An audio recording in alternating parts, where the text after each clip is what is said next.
एक छोटे से गांव में रघु नाम का एक गरीब मजदूर अपनी नन्ही बेटी के साथ रहता था। रघु दिन भर तपती धूप में पत्थर तोड़ा करता था, लेकिन इतनी कड़ी मेहनत के बाद भी उसे बस इतने ही पैसे मिलते कि चूल्हे पर मुश्किल से 2 वक्त की रूखी सूखी रोटी पक पाती। वह अपनी हर खुशी कुर्बान करके सिर्फ अपनी बेटी के लिए जीता था। लेकिन एक दिन सूखी रोटी खाते वक्त बेटी ने मासूमियत से पूछा, पापा, क्या हमारे नसीब में हमेशा यही रूखी रोटी ही लिखी है?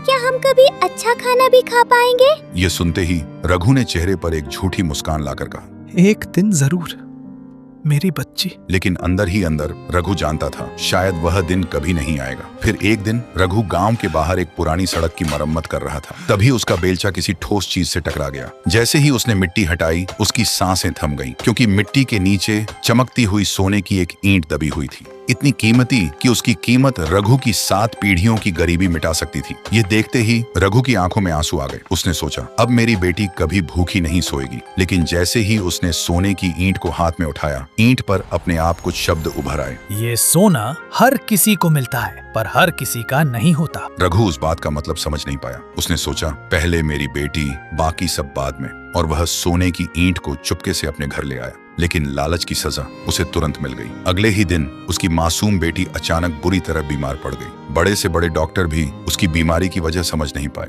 रघु बुरी तरह टूट गया। उसके पास सोना तो था, पर बेटी की सांसें उससे भी ज्यादा कीमती थी। तभी उसके कानों में ईंट पर लिखे वह शब्द गूंज उठे, ये सोना हर किसी को मिलता है, पर हर किसी का नहीं होता। रघु को अब समझ आ गया, यह उसके स्वार्थ की सजा थी। फिर उसने बिना एक पल गंवाए सोने का एक बड़ा हिस्सा बेच दिया और उस पैसे से गांव में एक कुआं बनवाया, गरीबों में राशन बांटा, अनाथ बच्चों के लिए कपड़े खरीदे। और चमत्कार देखो, जैसे जैसे लोगों की दुआएं उसके साथ जुड़ती गईं, वैसे वैसे उसकी बेटी की तबीयत भी सुधरने लगी और कुछ ही दिनों में वह बिल्कुल ठीक हो गई। फिर रघु ने बचा हुआ सोने का टुकड़ा बिना किसी लालच के गहरी नदी में बहा दिया। उस दिन के बाद उसके पास न सोना था, न कोई खजाना, लेकिन उसके घर में फिर कभी भूख वापस नहीं आई। उसकी नेक नियत देखकर लोग खुद उसके पास काम लेकर आने लगे। सालों बाद उसकी बेटी पढ़ लिख कर डॉक्टर बनी और गरीबों का मुफ्त इलाज करने लगी। तब रघु को समझ आया, असली सोना मिट्टी के अंदर नहीं, इंसान के दिल में होता है।